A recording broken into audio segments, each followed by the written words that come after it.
Bienvenido de nuevo a otro episodio de WhatsApp Prof. Hola Walter, hola Martín. Estamos haciendo un tema muy complejo hoy. Para algunos puede parecer fácil, pero si te metes en esto puede ser problemático. Es algo muy relevante para nuestro tiempo. Creo que a veces subestimamos su relevancia. Bueno, entonces pidámosle al Espíritu que nos guíe. Nuestro Padre Celestial, te pedimos hoy nuevamente, como siempre, que nos envíe tu Espíritu Santo para guiar esta discusión. Y gracias por todo lo que haces por nosotros. En el nombre de Jesús, amén. Así que Martín, la abominación desoladora. ¿Puedes oír el estruendo? Creo que esa es la referencia a un antiguo sermón. ¿Puedes escuchar el estruendo? Y se trata de este tema en particular. ¿Qué tan cerca estamos del cumplimiento de esta profecía? ¿Y qué significa realmente? Porque es muy importante que entendamos estas cosas, porque se necesita un entendimiento único cuando se trata de la abominación desoladora. Porque también hay gente que tira esto a la historia y dice que eso es en el futuro. No tiene que ver nada con eso. El futurismo lo arroja en un futuro muy lejano. Así que, por supuesto, creemos en el modelo continuo histórico de la Biblia. Y Martín, de verdad, digámoslo sin rodeo, ese es el único lógico al que adherirse. O de lo contrario, la Biblia fue escrita solo para la gente del pasado y solo para la gente del futuro. Y todo el bloque de la humanidad en el medio no tiene nada que ver con las escrituras. Esa es una tontería absoluta. Las escrituras están ahí para todo y cada punto de la historia. Así que, si tú viviste en la época de la Reforma, habría bloques de las escrituras que te dirían dónde estás en la corriente del tiempo. Y todo lo que se dice es relevante para tu época también. Así que el futurismo realmente no tiene futuro. Eso es un punto muy bueno. Sí, así que miremos esta abominación desoladora. Y veamos lo que podemos ver. Jesús habla sobre la abominación desoladora, predicha por el profeta Daniel. En singular, sin especificar más al respecto. Entonces, ¿a cuál de estas referencias se refería Jesús? Y por supuesto, podemos hacernos la pregunta, ¿qué es la abominación desoladora? Bueno, quiero decir, tú sabes, te advierten de algo que tú no sabes lo que es, no tiene sentido. Bueno, siempre que se menciona, se refiere a Babilonia. Sí, siempre es algo con Babilonia y termina en Babilonia, sí. ¿Y cuál es el punto? Sí. Así que, ¿qué es la abominación desoladora en nuestros días? Es decir, ¿cuándo sabremos que se ha cumplido la señal anunciada por Jesús para la huida de su pueblo? Quiero decir que este es un tema muy importante. Afecta tu propia vida, sí. Así que necesitamos saber qué es la abominación desoladora. Y es hablada por el profeta Daniel.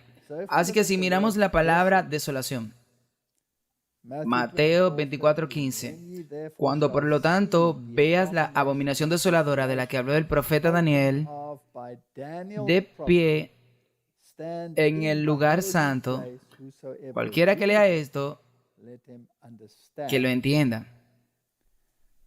Marcos 13, verso 14. Pero cuando veáis la abominación desoladora de la que habló el profeta Daniel, pararse donde no debe, entonces el que lea entienda. Entonces los que estén en Judea huyan a los montes y a las montañas. Marco nos da más detalles. Es interesante que las traducciones modernas, ellos dejan en Marco fuera lo de Daniel el profeta. Sí.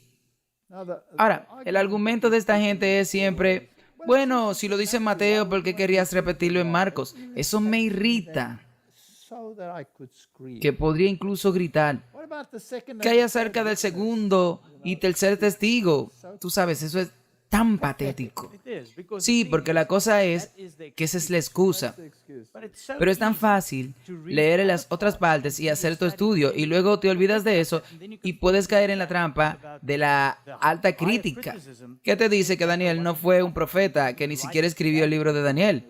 Que no lo escribió, que no fue escrito por él, que no fue escrito en su momento, cuando fue escrito, que fue escrito después del evento. E incluso entonces corre con problema porque va justo hasta nuestro tiempo. Entonces, ¿cómo lo escribiría después del evento si aún no ha tenido lugar? Así que no vayamos allí. La alta crítica son un grupo irritante que están influenciados por los jesuitas y deberíamos descartarlos como irrelevantes para el tema. Excepto como adversarios. Ciñete a la Biblia y al continuo histórico. Correcto. Lucas 21:20. Y cuando veáis a Jerusalén rodeada de ejércitos, sabed que su desolación está cerca. Este es un texto paralelo. Así que siempre es bueno tener un texto paralelo. Así que la abominación desoladora, y aquí nuevamente la abominación, cuando esté de pie en el lugar santo, un texto paralelo. Cuando veas a Jerusalén rodeada de ejército, entonces sabrá que la desolación está cerca. Recuerda que Mateo y Lucas son profecías de doble aplicación. ¿Cuál es la señal de tu venida y del fin de la era? Así que aquí hay una profecía del tiempo del fin dentro de una profecía del tiempo del fin. Un cumplimiento literal con un cumplimiento espiritual. Y no debemos dejar eso fuera de la ecuación porque entonces nos perderemos y tenemos que separarlo. Pero por supuesto, la aplicación literal tiene una lesión de tipo para la aplicación espiritual. Entonces tú no puedes separarlo, no puedes decir esto es parte del futuro. En realidad están vinculados. Esa es una declaración tan importante porque el 90% de las personas o el 100% de las veces cuando tiene un conflicto sobre esto se debe a que lo separan, sí. Así que vayamos a esta declaración en el conflicto de los siglos. Jesús declaró a los discípulos que escuchaban los juicios que caerían sobre el Israel apóstata, y especialmente la venganza retributiva que vendría sobre ellos por su rechazo y crucifixión del Mesías. Señales inequívocas predecerían al espantoso clima. La hora temida llegaría repentina y rápidamente. Martín, ¿no es eso importante? Bueno, por supuesto. Los últimos eventos serán rápidos. Y el Salvador advirtió a sus seguidores, por tanto, cuando veáis en el lugar santo la abominación desoladora de la que habló el profeta Daniel, el que lee entienda. Los que estén en Judea, huyan a los montes. Y ella cita aquí Mateo y Lucas. Cuando los estandartes idólatras de los romanos se establecieron en la Tierra Santa, que se extendía a algunos estadios fuera de los muros de la ciudad, entonces los seguidores de Cristo se encontrarían con seguridad en la huida. Cuando se vea la señal de advertencia, los que quieren escapar no deben demorarse. En toda la tierra de Judea, así como en la misma Jerusalén, la señal de huida debe ser obedecida de inmediato. El que por casualidad esté en la azotea no debe bajar a su casa, ni siquiera para salvar sus tesoros más preciados. Los que estaban trabajando en los campos o en los viñedos no deben tomar tiempo para volver por la prenda de vestir exterior que han dejado a un lado mientras debería estar trabajando en el calor del día. No deben dudar un momento, no sea que se vean envueltos en la destrucción general. Es una declaración muy importante. Nos lleva de vuelta a Lot, ¿sí? Sí. Bueno, si él no estuviera en Sodoma en primer lugar, eso hubiera sido una mejora, sí. Y si no lo hubieran llevado, sí, esa es la segunda parte. Y es por eso que su esposa miró atrás. En otras palabras, su corazón estaba más allí que fuera de la ciudad. Y así la culminación de todo esto le costó la vida. Hay otra declaración en el espíritu de profecía, creo que en Patriarcas y Profetas, donde ella dice claramente que la razón de que Lot se quedara fue por sus posesiones. Y si él se hubiese mantenido fiel y habría salido, de hecho su esposa probablemente se habría salvado. Sí, por eso es bueno aleccionar. Lot es el ejemplo de aquellos que se mueven en el último momento fuera de la ciudad. Eso podría ser muy costoso. Ok, y otra cosa que hay que recordar o notar es que esto tiene que ver con el primer asedio. Pero recuerda, Martin, que el primer asedio es un tipo del segundo asedio. Y lo que es importante, que es posible que te pierdas si pienses que este es el segundo asedio. Y tú estés diciendo que ni siquiera entres, que te estás diciendo que no entres a tu casa si está en el techo. Esto suena como una huida rápida. Es una huida rápida. Pero es importante recordar que esto fue en el primer asedio. La razón es que si tú crees que es solo para el segundo asedio, es posible que te pillen desprevenido. Bueno, entremos en algunos detalles. ¿A qué se refiere cuando habla de la desolación y cuando habla de la abominación? Y la combinación, sí. Sí, porque, como se ha preguntado en la pregunta, ¿a cuál se refiere? Así que tú puedes explicarlo. Ok, vamos a los versos de Daniel. Daniel 8:13. Entonces oí hablar a un santo, y otro santo dijo a aquel santo que hablaba: Santo, recuerda que él estaba escuchando a los ángeles hablando, porque él estaba en visión, diciendo: ¿hasta cuándo durará la visión del continuo sacrificio? Ahora recuerda que sacrificio fue agregado, y está en cursiva en el original porque no está ahí, fue agregado. Así que podemos leer la visión del continuo y la prevaricación desoladora para dar el santuario y el ejército para ser pisoteado. Así que él está hablando de una profecía del tiempo del fin, la profecía de los 2300 días. Y él tiene la pregunta, la transgresión de la desolación. Así que la desolación tiene que ver con la transgresión. La transgresión causa una desolación. Es muy importante. Y para dar ambos, el santuario y el ejército, para ser pisoteado. Hay dos aspectos. El santuario, que será pisoteado, y el ejército, que será pisoteado. Entonces, ¿cuál es el santuario al que se refiere? Bueno, el tabernáculo, del que habló Moisés, o el templo. Entonces la gente, algunas personas pueden decir que eso se refiere a una destrucción literal de Jerusalén, pero aquí no puede ser porque él está hablando de los 2300 días y el final de los mismos. Así que debe haber una connotación más amplia, debe referirse a cualquiera que sea la aplicación del tiempo del fin. Pero aprendemos del literal cuál es la aplicación del tiempo final, cuál es la del antitipo. Así que tenemos que discutir sobre el santuario, lo que representa que está siendo pisoteado, y la casa del ejército, que es el pueblo de Dios, para que el pueblo de Dios sea perseguido y el santuario sea pisoteado en el proceso. Bueno, Daniel 9:17. Ahora pues, Dios nuestro, oye la oración de tu siervo y su súplica, y haz resplandecer tu rostro sobre tu santuario asolado, por amor del Señor. Así que ayúdame a entender esto, para que pueda comunicarlo. ¿Qué está pasando aquí? Él está haciendo la pregunta. Y está particularmente interesado en la profecía de los 2300 días, que tiene un comienzo y un final, porque es una profecía del fin del tiempo, desde la emisión del decreto para restaurar y edificar a Jerusalén hasta la porción mesiánica.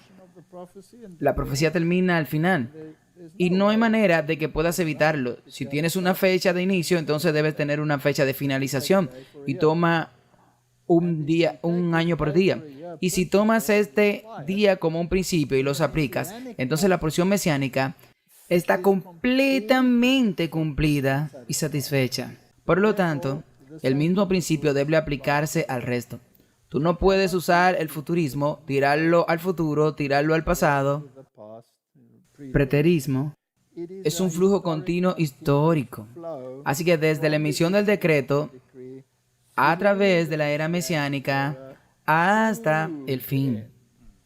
Y porque el decreto comenzó en el 457 antes de Cristo, si tú agregas el tiempo, termina en el 1844, te guste o no. Y es ahí donde termina. Y hay tantas personas que discuten sobre 1844, pero deberían pensar qué sucedió en el 1844.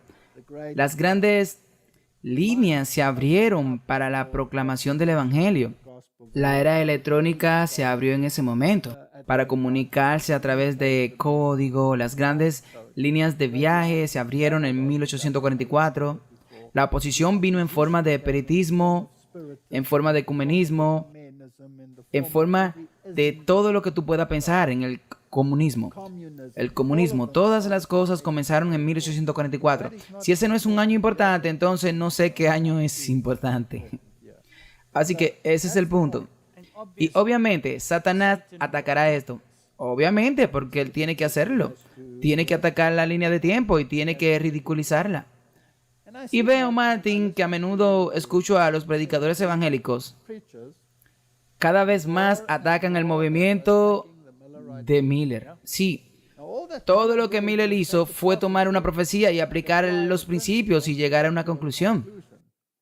Ok, tuviste un mal evento porque no entendía lo del santuario, pero se habló de eso. Pero en todo caso, también eso está en la Biblia de que eso debería suceder en la palabra de Dios. Entonces, ¿por qué estos evangélicos no ridiculizaron a los discípulos cuando entendieron mal el evento cuando Jesús fue crucificado? Ellos se equivocaron del evento, sí. Ellos se equivocaron en el evento, sí. Ellos se equivocaron. ¿Quiere que te lo repita? Ellos se equivocaron. Pero todavía está en la Biblia, sí. Y sigue siendo relevantes. Sí, y es importante que entendamos que el tipo tienes que encontrarse con el antitipo. Y si no entendemos eso, entonces no entendemos por qué Jesús tuvo que morir, para poner fin a la ley ceremonial, porque apuntaba a él. Así que eso es algo importante que veamos. Ok, así que él quiere una respuesta, y entonces también deberíamos querer una respuesta. Daniel 9:27, y él confirmará el pacto con muchos por una semana, y a la mitad de la semana él hará cesar el sacrificio y la ofrenda, y por la multitud de las abominaciones la dejará desolada hasta la consumación, y lo determinado se derramará sobre el desolador. Puede sonar complicado, ¿verdad? Puede ser si lo lees así. Si lo lees así y lo saca de esa parte de la profecía que en realidad contrasta al Mesías con el antimesías, digámoslo de esa manera. El que construye y el que destruye. Y él confirmará el pacto con muchos por una semana. Esa es la última semana en la profecía de las 70 semanas. Así que, ¿quién confirmará el pacto? Obviamente es el Mesías. ¿Ok? Y a la mitad de la semana, de esos 3 años y medio, esa final semana, él hará cesar el sacrificio y la ofrenda. Ahora, ellos están en el futurismo y aplican eso al anticristo. Y luego lo arrojan al pasado o al futuro. Es ridículo. La forma en la que el sistema de sacrificio llegó a su fin fue con la muerte de Jesús. Así que hazte la pregunta. ¿Murió Jesús a la mitad de la semana? En otras palabras, 3 años y medio. Si toma el principio de años por día, 3 años y medio del inicio de su ministerio, ¿sí o no? Sí. Entonces es el cumplimiento de la profecía. Así que él puso fin al sistema de sacrificios al convertirse en el sacrificio perfecto. Eso es importante, ¿verdad? Necesitamos entender eso, porque si tú no lo sabes, entonces puedes terminar como el catolicismo. Entonces todos están en todo tipo de direcciones. Así que él hará cesar el sacrificio y la ofrenda. Algunas personas dirán, pero él no lo hizo, los romanos lo hicieron, si quieren discutir de esta manera. Pero él dice, yo entregué mi vida y la retomo voluntariamente. y por la sobredifusión de la abominación. Así que ahora estamos hablando del lado negativo. Jesús no trae un lado negativo, solo trae positivo. Él hará la desolación hasta la consumación, y esa determinación será derramada sobre el desolador. Así que la abominación se establece a partir de algún momento y continúa hasta el final, hasta que ella misma sea destruida. Sí, y eso será con la roca que ha venido del cielo, que es la venida de Jesús. Ok, así que necesitamos saber quién está siendo desolado, cómo está siendo desolado, pero obviamente había una aplicación literal. Los romanos vinieron, llegó el ejército romano, rodearon a Jerusalén, lo desolaron, lo aplastaron. Pero debe haber una aplicación espiritual, porque si vas a la primera, dice que el santuario y el ejército serán pisoteados durante todo ese periodo. Entonces, ¿qué sucede allí? Tendremos que mirar eso. Daniel 11:31. Y se levantarán armas de su parte, y profanarán el santuario de la fortaleza. Cada vez el santuario siempre está ahí. Y quitarán el continuo sacrificio. El sacrificio es agregado. Entonces ellos pondrán la abominación que hace la desolación. Así que en otras palabras, ellos pondrán la abominación y la desolación en el lugar. ¿Ok? Así que tenemos que entender lo que significa esto. Recuerda que el templo fue destruido. Entonces, ahora algunas personas dicen, bueno, el templo debe ser reconstruido, lo que sea. No, no, no, no, no. Ahora estamos en el reino espiritual. Sí, exactamente. Es tan importante lo que acabas de decir, porque mucha gente, como dices, se queda destacado allí y tiene que buscar un templo físico. No, no puedes saltar de uno a otro. No puedes hacer que el antitipo sea lo mismo que el tipo, porque entonces violas el principio. El antitipo siempre es un mayor cumplimiento del local, del ejemplo local. Pero se aprende del ejemplo, sí. Y luego tenemos a Daniel 12:11. Y desde el tiempo que se ha quitado el continuo sacrificio agregado, hasta la abominación desoladora habrá 1290 días. Ahora, no vamos a entrar en esa profecía, lo hemos hecho antes, los 2300 días, los 2300 días. Bueno, no vamos a entrar en el desglose de esa profecía ahora, que son básicamente expansiones de los 1260 años que terminan en el 1798. No vamos a ir allí, solo nos vamos a concentrar en la desolación desoladora. Pero hay un marco de tiempo que nos dice que esto no tiene nada que ver con el templo literal. Exactamente. Eso es lo que quería mencionar, eso también. Lo único que podemos mencionar sobre esto es que no es literal. No se puede aplicar a lo literal. Ok. Así que volvamos a Daniel 8:13, que es básicamente la primera vez que se habla de eso. Y da una visión general. Así que los ángeles están hablando de esto y están hablando de la transgresión que hace la desolación, ¿ok? Para dar ambos, el santuario y el ejército, para ser hollados. Entonces, ahora debemos preguntarnos, después de la crucifixión de Jesús y después de todos estos eventos, incluso después de la destrucción de Jerusalén, que fue hecha por la Roma pagana, ¿cuándo tuvo lugar esta desolación del santuario en el sentido espiritual? Porque continúa hasta el final y tiene su culminación en lo que Jesús dijo sobre el tema. Ve y estudia Daniel. Así que necesitamos entenderlo. Así que, Martín, veamos el santuario y preguntémonos qué representa el santuario y cómo puede contarnos la historia de lo que representa la desolación. ¿Qué representa? No la literal. No, porque la literal significa un sentido espiritual. Así que aquí tenemos el santuario. Esto es solo un modelo. Y aquí está la entrada. Había 4 puestos allí. Y tú entrabas a este lugar. No podía entrar allí. Y tú entras y alrededor de esto todo era lino blanco. Ahora, la Biblia nos dice claramente lo que significa el lino blanco. Y eso representa la justicia. Pero no tenemos justicia. Cristo es toda la justicia. Así que obviamente representa justicia, pero tiene que entrar por la puerta. Ahora, ¿quién dice ser la puerta? Jesús. Jesús dice ser la puerta, ¿ok? Así que tú vienes al Padre a través de ¿quién? A través de Jesús. ¿Él dijo eso? Sí. ¿Hay alguien más que puede acudir al Padre sin Jesús? No, ninguno. Martín, ¿estás seguro? El Papa acaba de decir algo diferente en Kazajstán. Él dijo que todos los caminos conducen al cielo. Bueno, en realidad dijo que todos los caminos conducen a Roma. Porque él dice que solo a través de él puedes llegar allí.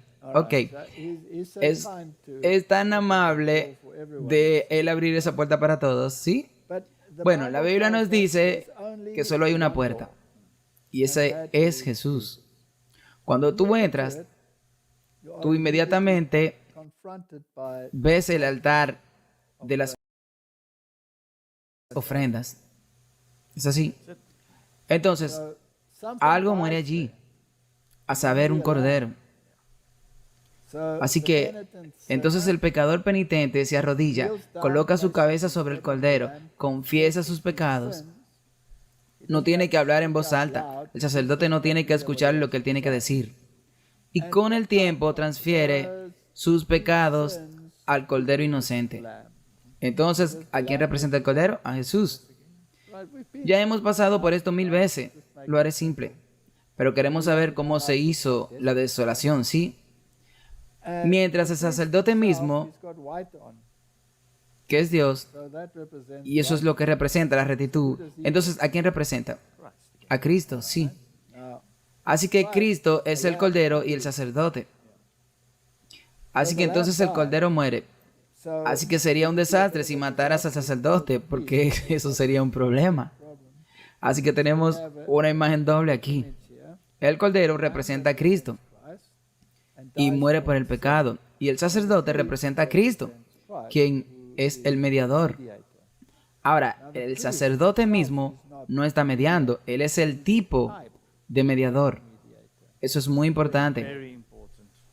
Sí, de nuevo, no es literal. Él es un tipo.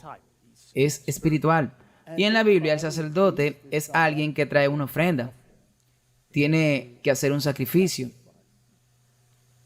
Ok, un pastor es alguien que es pastor, que es maestro, pero no es sacerdote, porque no trae sacrificio. Pero detengámonos ahí.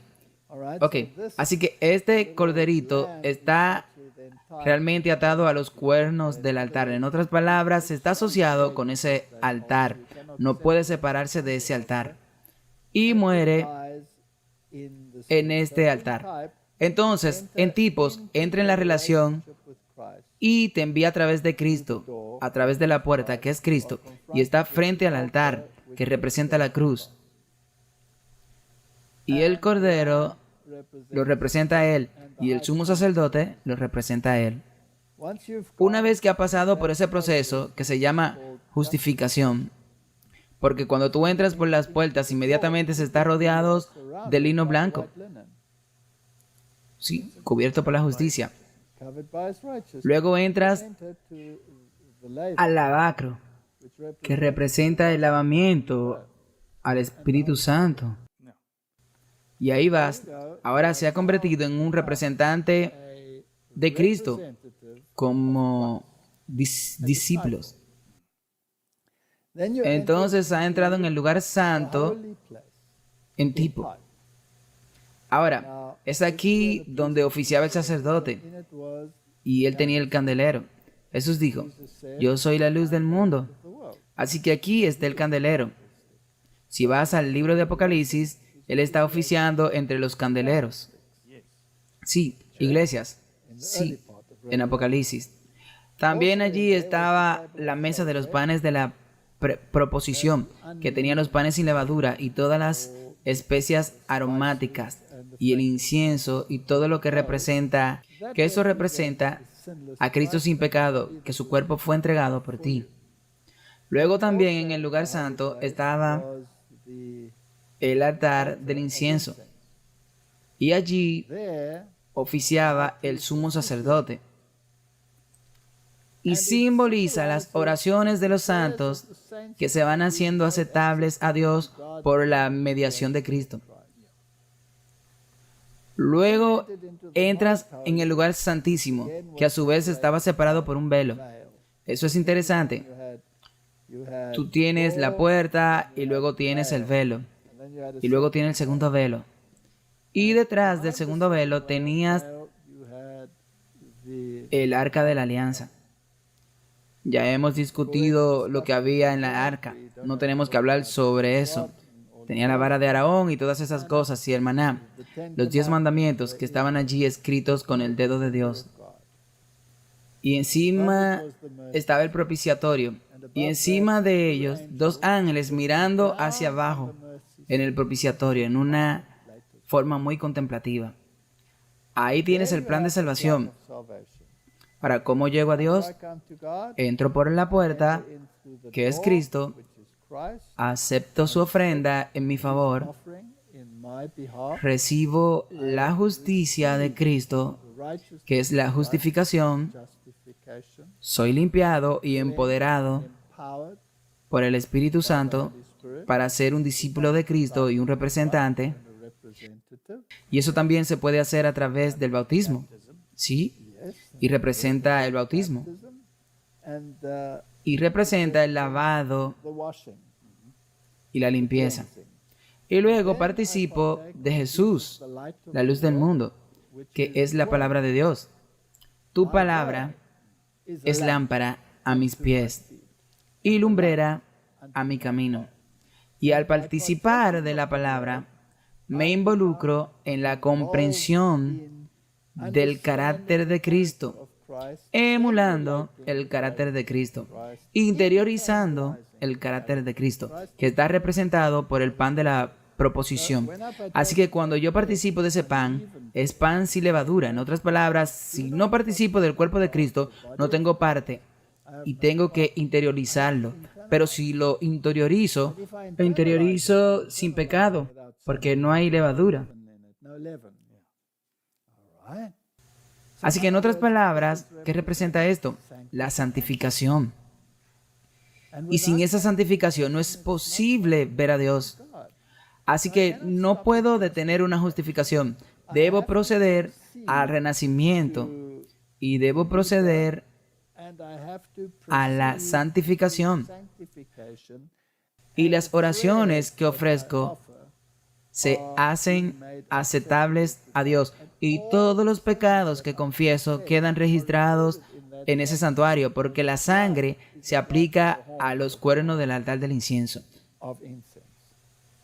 Así que ahí está el disco duro, con billones y billones de terabytes, que contienen todos los pecados confesados, el registro de los pecados.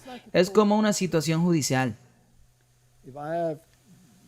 Si he sido un criminal, digamos que yo era un ladrón y me atraparon, voy a la corte, me sentencian, voy a la cárcel, pagan mis cuotas en la cárcel, me ponen en libertad, el registro del pecado aún permanece.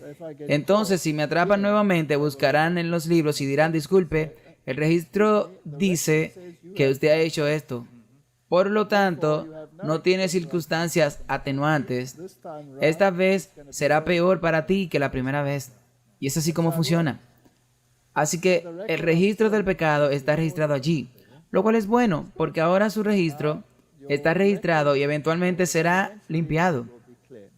La santidad tendrá que ser limpiada del registro de pecado que ocurre en el día antitípico de expiación. Entonces te paras ante Dios como si nunca hubiera pecado. Ahora, los 10 mandamientos representan la ley de Dios y son una transcripción de su carácter. Si haces un estudio paralelo en la Biblia, tú verás que cada uno de ellos dice que la ley es la ley, que la ley es la ley, la ley es la ley, y lo hará regularmente, y luego verá que Dios es Dios, Dios es Dios, y es exactamente lo que dice igual. Así que esa es la transcripción de su carácter. Y tú tienes el propiciatorio, que te protege de la condenación de la ley. Y los ángeles miran hacia abajo sobre el propiciatorio y miran con asombro porque ven el gran precio del Hijo de Dios para aplicar esa misericordia. Porque si Dios es 100% justo, se debe hacer justicia. Y la justicia exige la vida del pecador. La paga del pecado es muerte. Así que la justicia quedó satisfecha cuando Jesús, siendo el hombre corporativo, siendo Dios mismo, que eso es muy importante, toma sobre sí a toda la humanidad y paga ese precio. Wow. Sí, tú ves, tú no puedes quitar la consecuencia de la transgresión. No. Así que Él pagó el precio. En otras palabras, la ley se mantiene, no se puede eliminar. La justicia exigía la muerte para que se cumpliera, y ahora la gracia bajó, la misericordia puede abundar, porque al pecador penitente se le ha pagado el precio, la segunda muerte. Así que el propiciatorio es muy importante. Te protege de esa condenación de la ley, que legítimamente debería venir sobre tu cabeza. Y ahí mismo, aquí en el patio, se coloca sobre su cabeza. Y es por eso que cuando tú no confiesas tus pecados, esa misericordia se aleja y se separa entre ti. Ahora tenemos que responder a la gran pregunta.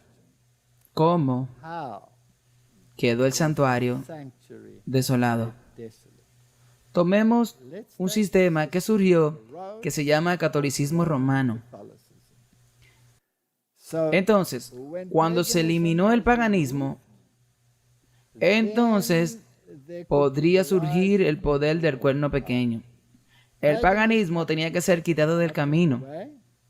Y cuando eso estuvo fuera de camino, el sistema del anticristo podría desarrollarse.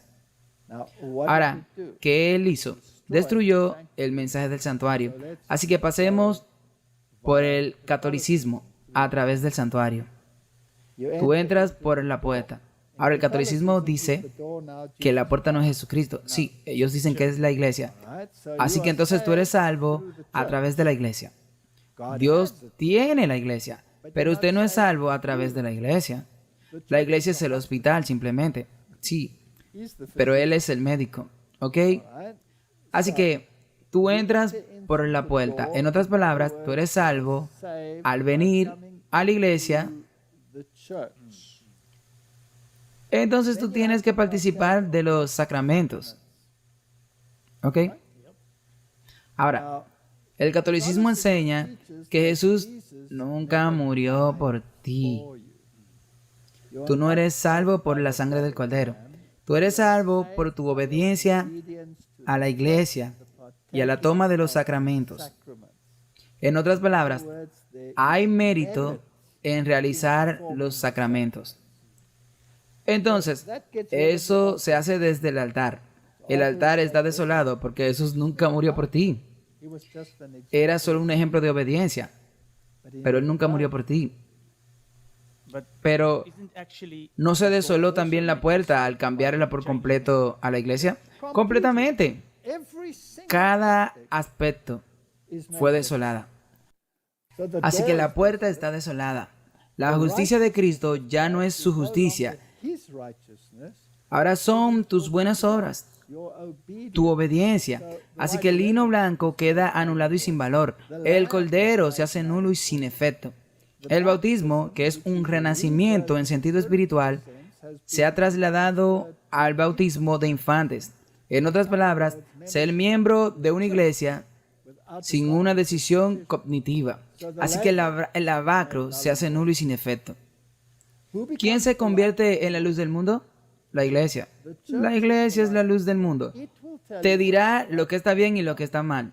Por su propia volición te lo dirá. Así que no es Jesús, ya no es la luz del mundo. Es la oscuridad de la iglesia, es el magisterio. Sí, el Papa y los obispos que te definen la verdad para ti. Tu palabra es lámpara a mis pies y luz a mi camino. No como el catequismo está escrito, que por la iglesia, que es una luz bajo tus pies y una lámpara en tu camino, tú escucharás eso. Y entonces, cuando se trata de internalizar el cuerpo de Cristo, lo convertirán en un sacrificio perpetuo. Cuando la Biblia dice que por un solo sacrificio Él ha hecho perfecto para siempre. Entonces la mesa de los panes de la proposición es destruida. Luego la mediación, el altar del incienso. El sumo sacerdote, Jesús es el mediador. No el sacerdote que se convierte en el mediador. Tú tienes que conseguir el perdón de tus pecados del sacerdote aquí. Y Él es el mediador, no Cristo. Ahora, ¿qué hay del lugar santísimo? Ahora, hay un velo entre los dos. Jesús dijo que el velo representa mi carne.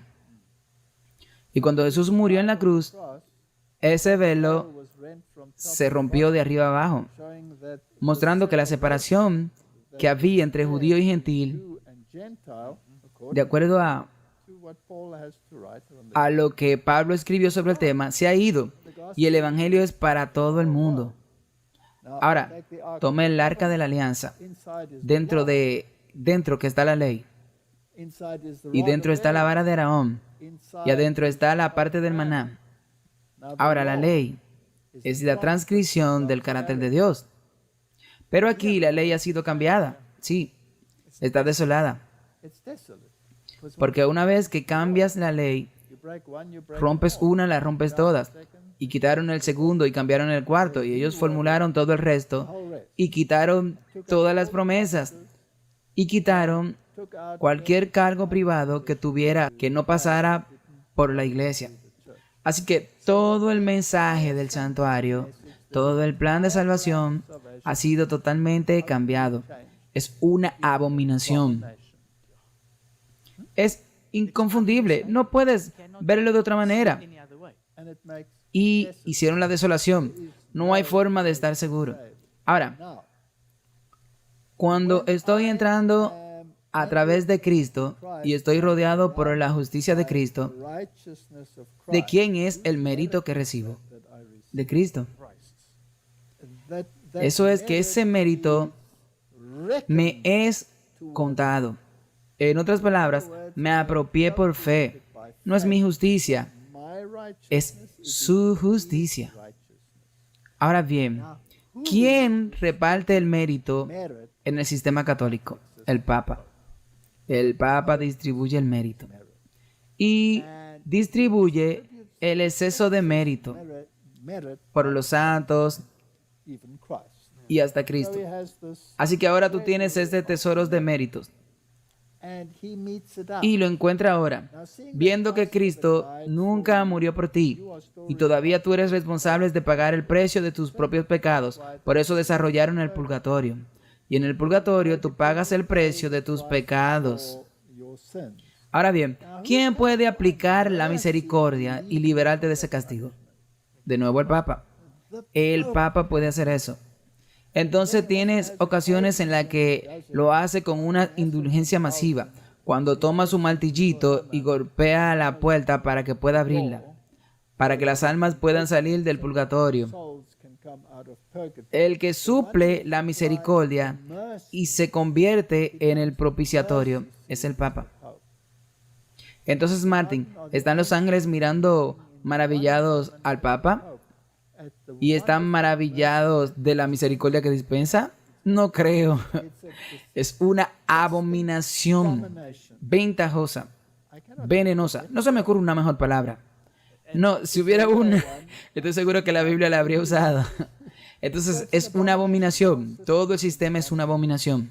Martín, si tú participas en algún aspecto de la abominación, ¿eres tú parte de la abominación? Sí, porque no hay una sola parte de este mensaje o sistema del santuario Ninguna que pueda ser alterada. Es como la ley de Dios. Tú no puedes alterar el plan de salvación. Así que ellos no solo lo manipularon, sino que lo destruyeron por completo. Lo han dejado desolado. ¿Qué significa la palabra desolado? Nada. No queda nada, nada. Así que si no queda nada y entras allí y participas de algo, digamos, una cosa simple, digamos, el lavacro. El lavacro, después de una decisión de confesar tus pecados y aceptar el sacrificio del Cordero, entonces debe ser una decisión de un adulto, sí. Bueno, convirtámoslo en un bautismo infantil, dicen ellos, y han destruido parte del santuario. Si tú reconoces al papado como el sumo sacerdote de los cristianos, ¿no estás entonces profanando el santuario? Con seguridad, definitivamente. Ok. Si tú predicas el futurismo o el preterismo, ¿no está profanando el santuario? Porque tú estás sacando a Cristo de la historia, arrojándolo al pasado y arrojándolo al futuro, y los pobres que están en el medio no tienen a dónde ir. Está profanando el plan de salvación. Está profanando el santuario. Está siendo desolado. Así que en realidad, como dijiste, cualquier organización eclesiástica o cualquiera que participe en cualquiera de estas desolaciones de las que las iglesias romanas forma parte de esto. Y este es un gran problema. Así que Apocalipsis 3, verso 18. Este es el consejo a la iglesia de la Odisea. Y esa es la última iglesia en la tierra, ¿verdad? Y ellos tienen que traer el mensaje final a la humanidad, que incluye los mensajes de los 3 ángeles del capítulo 14 de Apocalipsis. Lo que en realidad te lleva de vuelta al mensaje completo del santuario. Sí. Y si no lo haces, si no lo vincula al santuario, entonces no entendiste el punto. Entonces no está haciendo lo que la Biblia dice. Es decir, lo que escribió el profeta Daniel, que el lector entienda. Y de hecho, si vas a Apocalipsis 12, simplemente tomemos Apocalipsis 12, o Daniel capítulo 12. Luego leerá en el versículo 9, que dice: y él dijo, anda Daniel, porque estas palabras están cerradas y selladas hasta el tiempo del fin. Y el tiempo del fin se define por tiempos y la mitad de un tiempo, que esos son los 1260 días, día por años, 1260 años, que es el tiempo de la supremacía papal. Y él dijo, anda Daniel, porque estas palabras están cerradas y selladas hasta el tiempo del fin. Entonces, en cualquier momento, después del 1798, muchos serán purificados y emblanquecidos. En otras palabras, recibirán la justicia de Cristo. Mas los impíos obrarán impíamente, y ninguno de los impíos entenderá. Y entonces viene el verso 11, y desde el tiempo que se ha quitado el continuo sacrificio, hasta la abominación desoladora habrá 1290 días. Ese es el verso que teníamos ahora mismo. Echemos un vistazo a lo que dice aquí. Esta iglesia, esta última iglesia, se le da un consejo, así que debe ser muy importante. Te aconsejo que compre de mí oro refinado en fuego. Ahora, el oro es la fe y el amor. Y el amor está ligado a los mandamientos, que serán más ricos y de vestiduras blancas, que deben estar cerca para que la justicia de Cristo sea un tema muy importante al final. Y que no se descubra la vergüenza de tu desnudez, y unge tus ojos con colirio, para que veas. Es muy importante que entendamos los temas que necesitamos para ganar el oro, que es la fe y el amor. Necesitamos tener las vestiduras blancas para que podamos estar cerca y nuestra desnudez no sea expuesta. Necesitamos ungir nuestros ojos para que podamos ver. Ahora, esta es una declaración en Testimonio para la Iglesia, volumen 6, página 426. Hoy, una gran parte de los que componen nuestras congregaciones están muertos en delitos y pecados. Van y vienen como las puertas sobre sus goznes. Durante años han escuchado con complacencia las verdades más solemnes y conmovedoras, pero no las han puesto en práctica. Por lo tanto, son cada vez menos sensibles a las preciosidades de la verdad.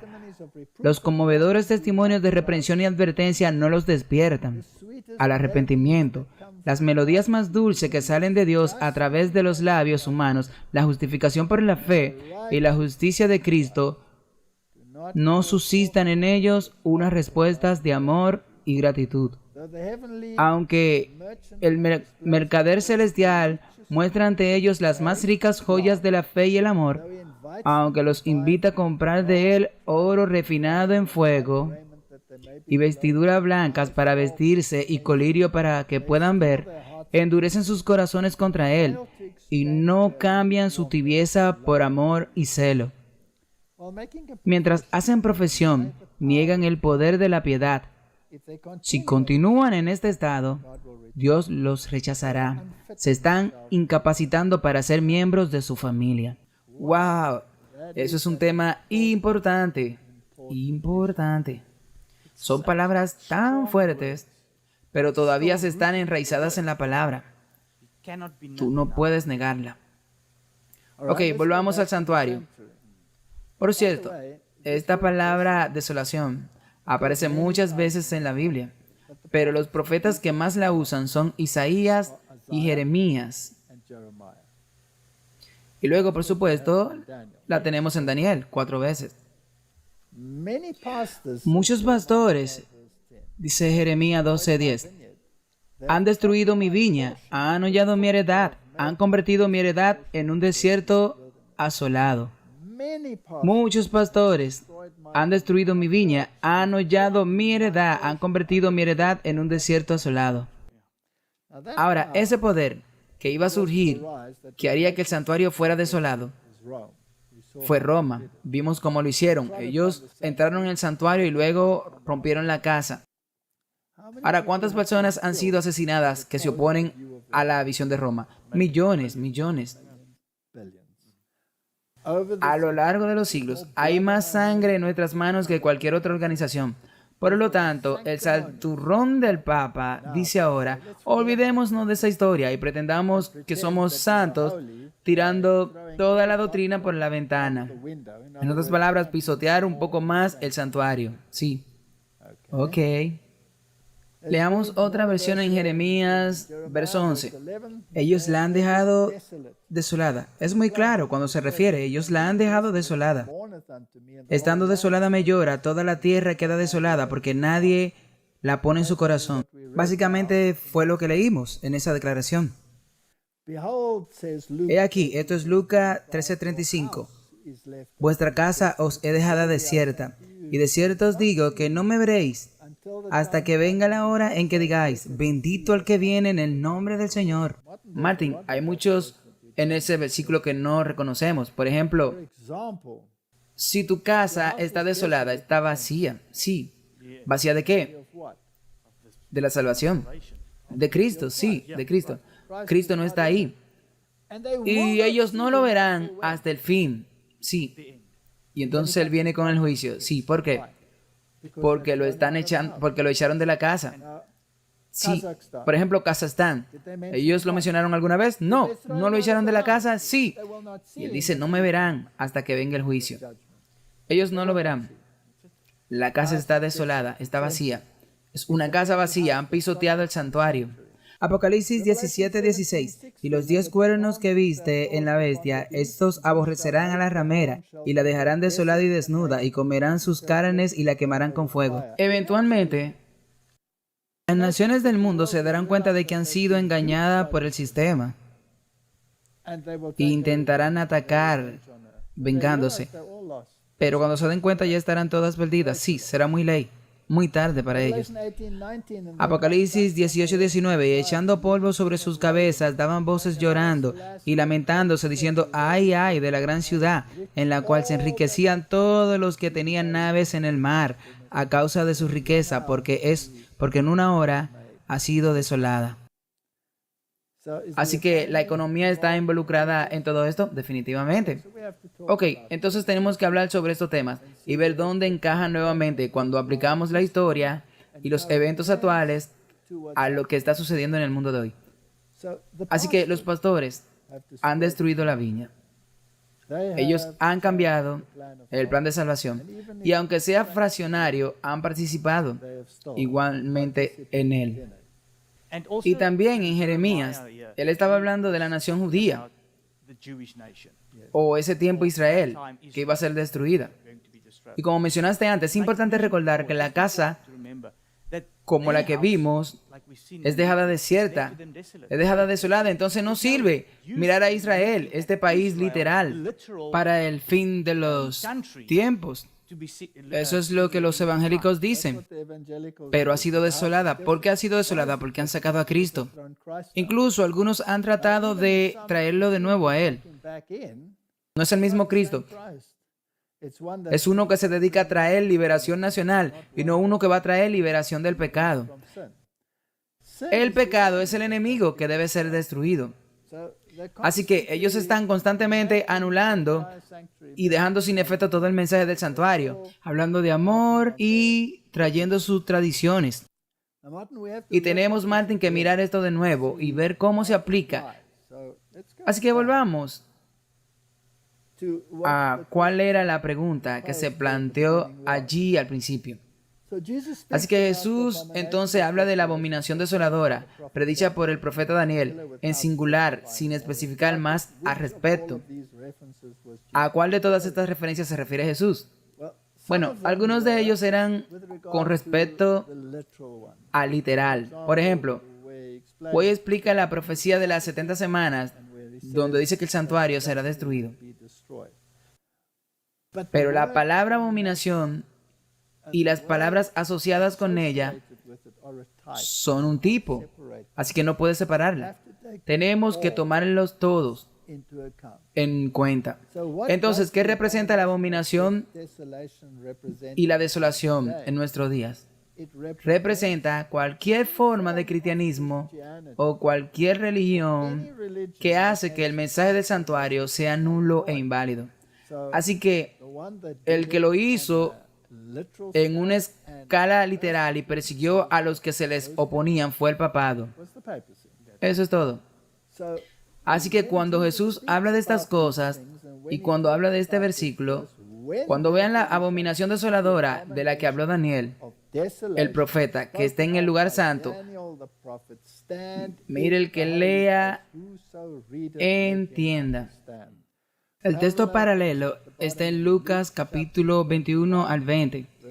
Y cuando tú veas a Jerusalén sitiada con ejércitos, sabe que su desolación está cerca.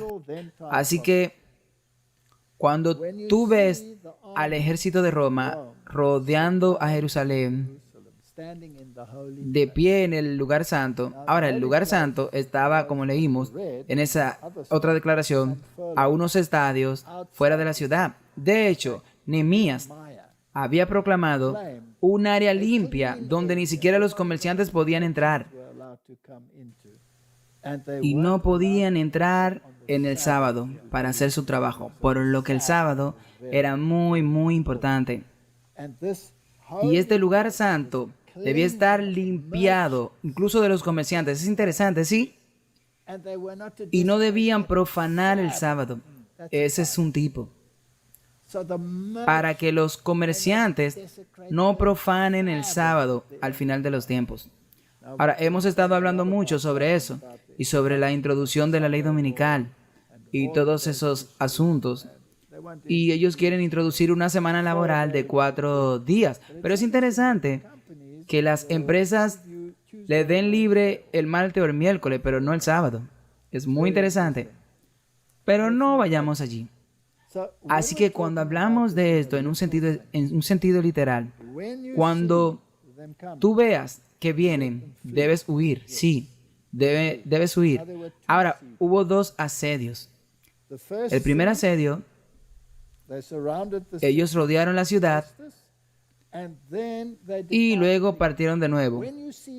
Cuando ve a Jerusalén rodeada por ejército, bueno, cuando está cercana, ¿tú puedes huir? No, ya será demasiado tarde, sí. Tiene que suceder. Así que hubo un tiempo de salir y ellos se retiraron. Así que hubo un momento de huir y los ejércitos romanos partieron y los fanáticos judíos fueron detrás de ellos y mataron a muchos de ellos, lo que enfureció a los romanos, por lo que era obvio que iban a regresar. Y la señal estaba aquí. Luego se fueron. Ellos huyeron. Vete, sal. Sal fuera de las ciudades. Y luego regresaron bajo Tito y destruyeron la ciudad. Y finalmente la destruyeron con la destrucción final que ocurrió en un día de reposo. Sí, es muy interesante. El sábado siempre está presente. Cuando plantaron su estándar, ¿cuál es su estándar? El símbolo pagano, su marca, bajo el cual marcharon. ¿Cuál es el símbolo pagano o la marca del catolicismo? El domingo. El domingo, sí. El domingo dicen ellos que es la marca de nuestra autoridad. Así que cuando ellos empiecen a traer la legislación dominical y rodeen al pueblo de Dios con esta amenaza, luego tú estás siendo rodeado por el poder militar de Roma. ¿Quién puede hacer la guerra contra ellos? Y luego hubo una retirada. Y desde entonces hasta ahora hay un periodo intermedio. Cuando vuelvan será demasiado tarde para ti. Sí. ¿Cuándo fue el primer asedio antitípico? En el 1888, con el Arco de Blair, donde se iba a introducir la legislación dominical en los Estados Unidos de América. Y esto fue retrasado o se retiró después de los argumentos de Alfonso Jones. Y esos argumentos eran irrefutables, pero volverían de nuevo, sí. Así que desde el 1888 hemos estado viviendo en el periodo de tiempo entre los dos asedios. Y ya después de 1888, el espíritu de profecía dice que el tiempo ha llegado de dejar las ciudades, por lo que el pueblo de Dios debería dejar las ciudades. Ok, hay muchos que no están prestando atención a esta llamada y en realidad nunca deberían estar exactamente en las ciudades, pero algunos de ellos están. Así que, ¿cómo salir de las ciudades? Esa es una buena pregunta, sí, especialmente para las personas que puedan estar atacadas. Así que algunas personas dicen que no pueden salir de las ciudades. Bueno, entonces otras deben preparar la forma para conectarse con las personas que tienen esta mentalidad, que quieren salir. Pídale a Dios que abra el camino. Y algunos lo habitarán y prepararán el camino para que otros puedan salir. Ahora, obviamente, puedes salir todavía en el último segundo, porque tenemos otro tipo, que es Lot. Ellos vinieron por Lot en el último segundo, pero es desgarrador. Y hubo bajas, sí. La esposa de Lot se perdió. Así que no es la mejor manera de hacerlo. Así que no puedes salir tú mismo. Pídale a Dios que lo ayude. Vincúlese con aquellos que tienen esa mentalidad. Y yo estoy seguro de que Dios abrirá un camino. Pero cuando tú veas que esto viene, cuando tú veas que el segundo asedio y los paganos se paran hablando del domingo y levantándose en alto por eso, ¿no está pasando en este momento, Martin? Constantemente, sal de las ciudades, sal de las ciudades. Eso es lo que nosotros debemos hacer. Ahora, ¿quién está involucrado en este ejército? Todo el imperio ecuménico. Todo el mundo, porque los reyes del mundo dan su poder a la bestia. Ellos están involucrados, los pastores están involucrados, ellos han pisado el santuario. Todos los que han tomado parte en cualquier forma de pisotear el santuario son parte de esto. ¿Y quién es el que se supone que debe saber y advertir al mundo? Es la Odisea. Y la Odisea está totalmente, ¿qué? Dormida. Está dormida. ¿Y qué es lo que deben pregonar con la voz más fuerte que puedan? La justicia de Cristo. Martín, estoy tentado a tomar mi Biblia y leerle las cartas a la Odisea. Sí, vamos a hacerlo. Ok, vamos a hacerlo. Vamos a leer la carta a la Odisea y ver qué dice la letra en la Biblia. Y discutiré contigo y te diré. Así que vamos a Colosenses. Recuerda que ninguno de los malvados entenderá, pero los sabios, dice Daniel, que entenderán. ¿Ok? Ahora, el verso 16 dice, y cuando esta epístola sea leída entre vosotros, haced que también sea leída en la iglesia de la Odisea. Así que Colosenses es una carta a la Odisea. Y dado a que se refiere a otra carta que obviamente se pierde, así que esta es la única carta que nos queda de la Odisea. Así que, ¿qué es importante que debamos saber acerca de los asuntos del tiempo del fin? Entonces, si vas al versículo 9, en mi Biblia es una fe audaz del capítulo 1 y se trata de la fe hasta que llega al versículo 17. Ok. Así que obviamente es un párrafo importante. Ahora, vamos a leer esto. Por esta causa, también nosotros, desde el día que lo oímos, no cesamos de orar por vosotros y de desear que seáis llenos del conocimiento de su voluntad. No dice que los sabios entenderán y los malvados no entenderán, dice Daniel. Por eso quiere que tengamos conocimiento en toda su voluntad, sabiduría e inteligencia espiritual. Necesitamos eso. Para que andéis como os es digno del Señor, agradándole en todo, siendo fructíferos en toda buena obra y creciendo en el conocimiento de Dios, fortalecidos con todo poder conforme a la potencia de su gloria, para toda paciencia y longanimidad con gozo. Esa es la santificación. Dando gracias al Padre que nos hizo apto para ser partícipes de la herencia de los santos en luz, que nos ha librado de las potestades de las tinieblas y trasladado al reino de su amado Hijo.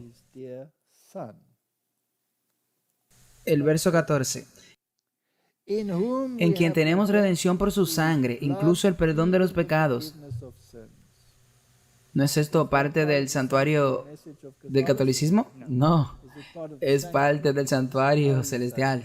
Sí, que somos salvos por la sangre. ¿El catolicismo niega la sangre? Sí. ¿Reconoce al jefe del catolicismo como un líder en tu pensamiento y te has convertido en parte de una abominación? Sí.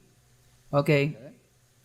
Así que, en quien tenemos redención por su sangre, el perdón de los pecados. Si niegas este punto, te has convertido en todas partes de una abominación. Así es, solo Él perdona pecados y nadie más. Así que entonces, ¿con quién estamos tratando? Estamos tratando con Jesucristo, quien es la imagen del Dios invisible, el primogénito de toda criatura, porque en Él fueron creadas todas las cosas que están en el cielo y en la tierra, visibles e invisibles, ya sean tronos, dominios, principados, potestades, todas esas cosas fueron creadas por Él y para Él. ¿Quién es Él? Él es Dios. Si niegas la divinidad de Dios, si sacas a Cristo de la ecuación, tu casa es dejada desierta. Y Él es antes de todas las cosas, y en Él subsisten todas las cosas. ¿Quién es Él? Él es el Creador. Si tú niegas esto, tú estás desolado porque estás negando tu fuente de vida. De hecho, lo has tirado por la ventana. Kazajstán.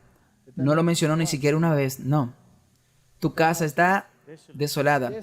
Y cualquiera que haya firmado este documento está desolado. Sí. Y Él es la cabeza del cuerpo. Ahora, ¿quién estaba vestido de blanco? El Papa. ¿Presidió la ceremonia de apertura y clausura? Sí. Martín. Desolado. Desolación. Y cualquiera que se aferre, que vaya con cualquier cosa, con este conocimiento humano, entra en el ecumenismo. Y Él es la cabeza del cuerpo, que es la iglesia, quien es el principio, el primogénito entre los muertos, para que en Él tenga toda la preeminencia. ¿Él tuvo alguna preeminencia en Kazajstán? Ninguno. desolación. Ok, sigamos leyendo un poquito más, solo por claridad, para asegurarnos de ello. Porque agradó al Padre que en él habitase toda plenitud, y habiendo hecho la paz por medio de la sangre de su cruz, por él, reconciliando por él todas las cosas consigo mismo, por él, digo, ya sean cosas de la tierra o cosas del cielo. Es muy claro aquí. Al leerlo así, no hay manera que tú puedas negarlo.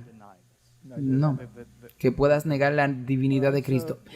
Bueno, la última iglesia en la tierra debe predicar la redención a través de su sangre. Y debemos predicar justicia, santificación, justificación.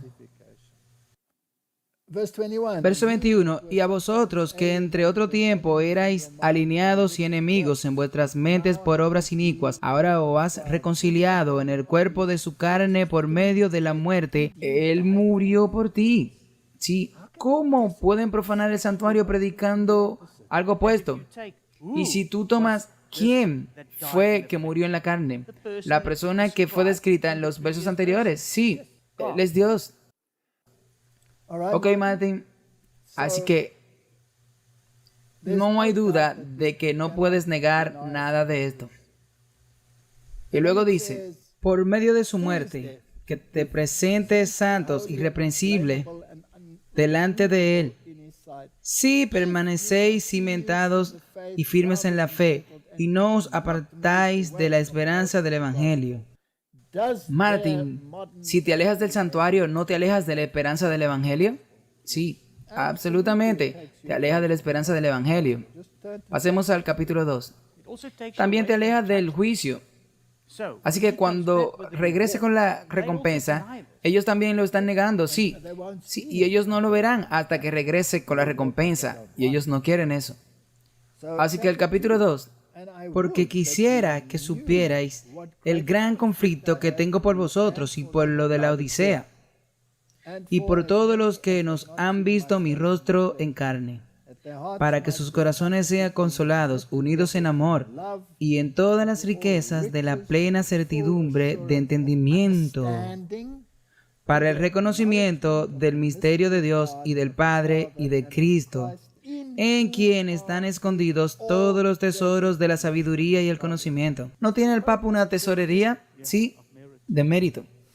¿Y está todo basado en él o está basado en la ciencia y en los prelados que han asesinado a millones porque no estaban de acuerdo con él? Martin, esto es serio. Vayamos al versículo 8. Mirad, que nadie os engañe por medio de filosofías y huecas sutilezas, según las tradiciones de los hombres. ¿No dice el papado que las tradiciones son el contexto en el que todo debe ser interpretado? Que es más alto que la Biblia, sí. Y la Biblia llama esto un engaño, según los rudimentos del mundo y no de Cristo, porque en Él habita corporalmente toda plenitud de la divinidad. Martin, y lo dejan fuera de esta discusión en aras del compromiso y del amor fraternal. El verso 11, en quien también vosotros sois circuncidados con circuncisión, no hecha a mano, al echar de vosotros el cuerpo pecaminoso carnal por la circuncisión de Cristo.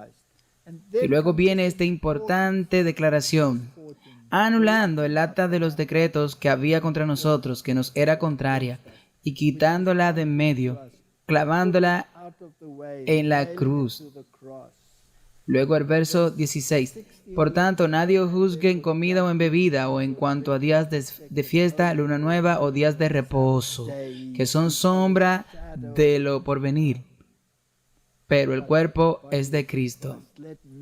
Que nadie os prive de vuestra recompensa con humildad voluntaria y adoración de ángeles. Adoraciones de demonios, casa de demonios.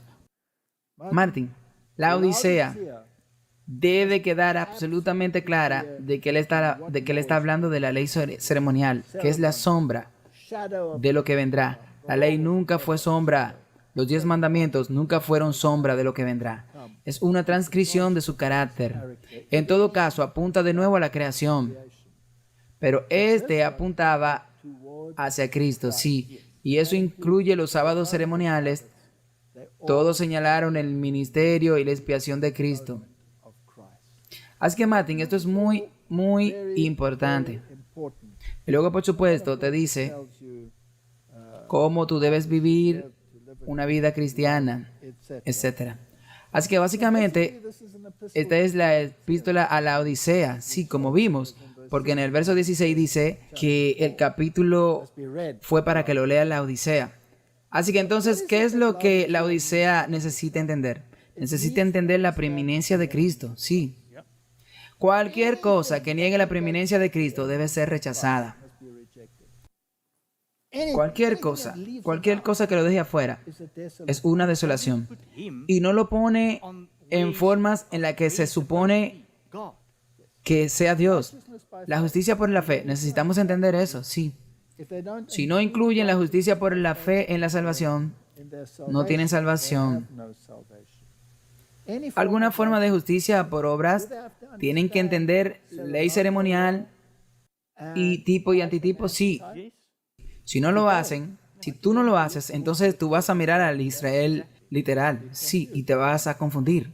Pero mirando al Israel literal de hoy y pensando que Dios va a salvar al Israel literal, tú estás descuidando las palabras y tu casa está desolada. Tú has sido injertado y si no vuelves a confiar en Cristo te quedará desolado. ¿Ok? Se supone que debemos evitar la división. ¿Lo hacemos muy bien en la Odisea? ¿No? Se supone que debemos evitar la filosofía vana. Somos muy buenos en eso. Humana ordenanza nos gusta pensar que las obras pueden ser más importantes que la salvación por la fe. Así que todas estas cosas están en esta epístola de la Odisea, en Colosenses. Martin, cuando por lo tanto vea la abominación desoladora que habló el profeta Daniel, o sea, el estándar de Roma parado y abarcando al pueblo de Dios y poniéndolo bajo presión, ya tú sabes que el tiempo está cerca. Así que lo dijo el profeta Daniel. Entonces, los que estén en Judea, huyan a las montañas. En otras palabras, salgan de las ciudades. El tiempo es ahora. Cuando ustedes vean a Jerusalén sitiada con ejércitos, saben que llegó la desolación y que está cerca. Estábamos en ese punto. Definitivamente. Le doy a Austin el título. ¿Puedes oír el estruendo? Puedo oír el estruendo del ejército romano acercándose. Y es un ejército desolado. Está desprovisto de Cristo y cualquiera que se hiera a él o participe de cualquier forma o manera en sus abominaciones, no verá a Cristo hasta que venga con retribución. Y algunos recibirán una recompensa conforme a sus obras. Oremos. Padre Celestial, este es un tema muy serio y oro para que me concedas sabidurías y entendimiento de acuerdo a tus promesas. En el nombre de Jesús, amén.